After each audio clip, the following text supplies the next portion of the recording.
So next up, we have a very interesting session. Now we have Dr. N.K. Sharma. He is the chairman, Reiki Healing Foundation. Disease वाकई में impossible है. This is what I have proved to myself and my family.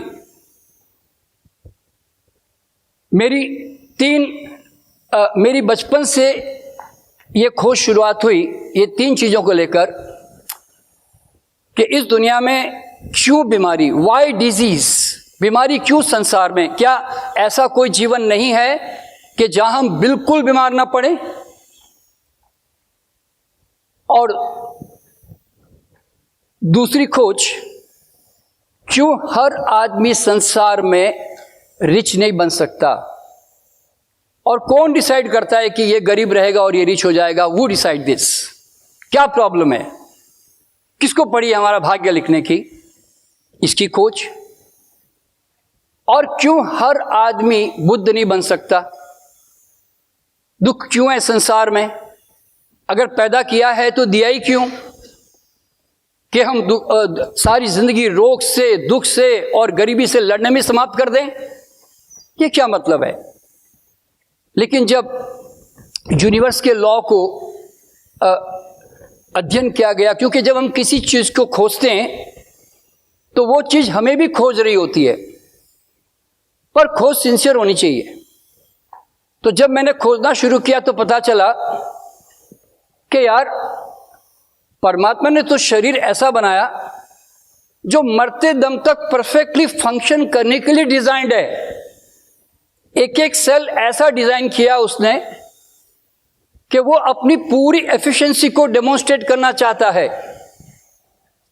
आप चाहो ना चाहो तो भी, आप चाहो ना चाहो आंखें तो बढ़िया देख ही रही है ना, आप चाहो ना चाहो किडनी फिल्टर कर ही रही ना.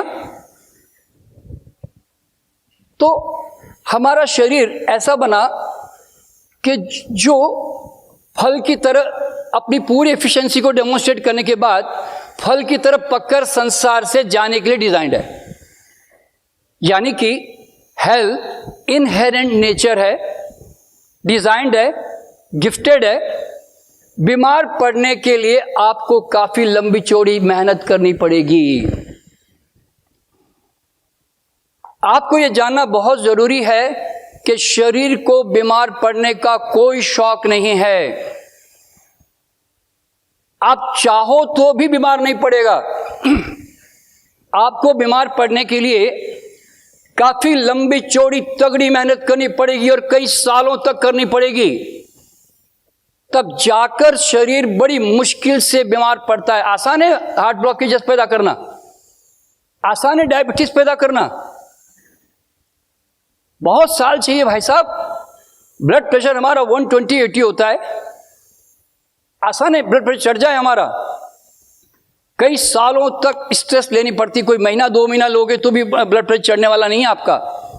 कई सालों तक घटिया खाना खाना पड़ता है आपको, तब जाकर शरीर. अच्छा फिर भी शरीर आप उसको घसीटकर बीमार करने की कोशिश करते रहते हो. और शरीर की सारी स्ट्रगल इस बात के लिए चलती है कि आपको खींचकर वापस नॉर्मल कर दूं. बस ये लड़ाई चलती है. और शरीर बीमार पड़ता कब है, ब्लड प्रेशर चढ़ता कब है, जब बॉडी एग्जॉस्ट हो जाती है, उस चीज को नहीं टॉलरेट कर सकती, तभी बॉडी जो है अपने ब्लड प्रेशर को रेस करती है. पर ये रेस करना भी बॉडी का एक रेमेडियल एक्शन है. हमें यह समझना बहुत जरूरी है कि every action of the body is a remedial action. शरीर कभी भी आपको मारने के लिए काम नहीं करता. शरीर हर पल आपको बैलेंस में रखने के लिए, नॉर्मल रखने के लिए, हर इकोनॉमिकली हर हालत में कम से कम ऑक्सीजन, कम से कम न्यूट्रिशन में आपको सरवाइव करने के लिए कोशिश करता रहता है. आप चाहो ना चाहो वो 24 घंटे नव निर्माण में लगा रहता है, रिजनरेशन में लगा रहता है. आप रोज हड्डियां तोड़ो, आप रोज अपनी उंगलियां काटो, वो फिर जोड़ेगा. क्यों? शरीर जीवित रहने के लिए डिजाइंड है, मरने के लिए डिजाइंड नहीं है. आपको सुसाइड करनी पड़ेगी गलत खाना पीना करके, वरना शरीर तो 100 साल से ज्यादा जीना चाहता है. तो ये नियम मैंने जाना तो मुझे समझ में आया कि यार बीमार पड़ना तो बड़ा मुश्किल काम है। तो आज से कोई 40-45 साल पहले मुझे खाने पीने का बड़ा शौक था। तो मेरी किडनी खराब हो गई, नेफ्राइटिक सिंड्रोम हो गया, 4 अल्ब्यूमिन प्लस जाता था मेरे अंदर से, डायबिटिक बॉर्डर लाइन पे आ गया, और एक्सोराइसिस, एक्जिमा, साइनस, बड़ी बड़ी बीमारियां, बहुत भुगता। तो मेरे अंदर से आवाज़ आई, हालांकि उस समय मैंने काफ़ी नेचुरल चीज़ों का इस्तेमाल भी किया, लेकिन रूट कॉज को समझ नहीं पाया, इसलिए डिजीज़ मेंटेन रही मेरी। लेकिन बाद में जब किडनी पे प्रॉब्लम आई तो मैं थोड़ा और सीरियस हो गया, और मैंने इसका इलाज कहाँ ढूंढा। मेरे अंदर से एक आवाज़ आई कि nothing should come from outside, everything should come from with in. अगर मुझे कोई भी ठीक कर सकता है दुनिया में तो कौन ठीक करेगा? तो मेरे अंदर से आवाज़ आई, तुझे वो ठीक करेगा जिसने इतने छोटे से कोशाणु से, शुक्राणु से, जिसने तुम्हें 6 फीट का आदमी बना दिया, जो तुम्हारे अंदर रोटी को ब्लड में ट्रांसफॉर्म कर रहा है, वो ही तुझे ठीक कर सकता है। बस ये मेरे अंदर की आवाज़ थी। तो मैंने कोई बाहर की ना हर्ब्स खाई, ना कोई दवा खाई, ना किसी डॉक्टर के पास गया। एक प्राकृतिक चिकित्सक के साथ मेरा संबंध था, उनके साथ जुड़ा।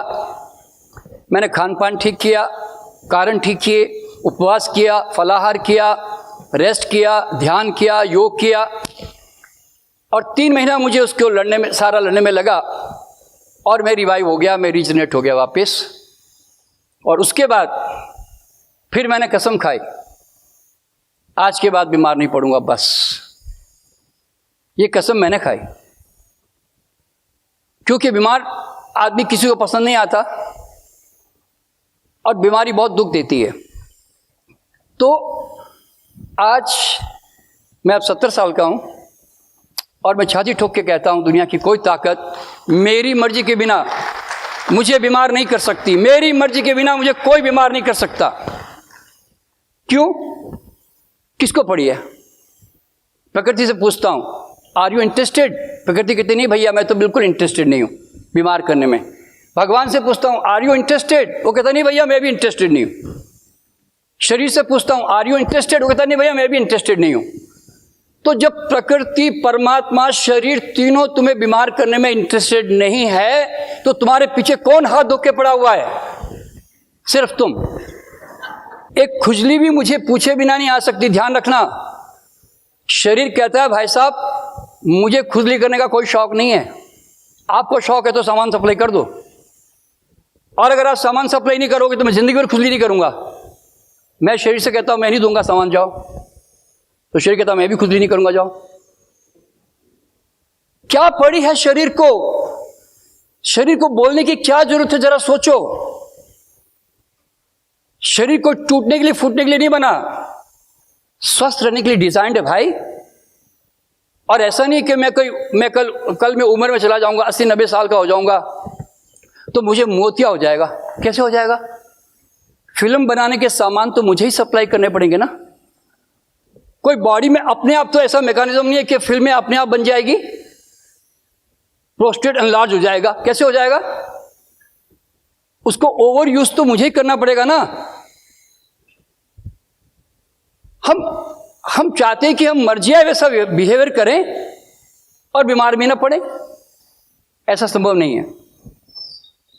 तो और मेरे जीवन में बीमारी और थकावट ये 2 शब्द नहीं है। क्यों? क्योंकि शरीर का स्वभाव है, नेचुरली गिफ्टेड है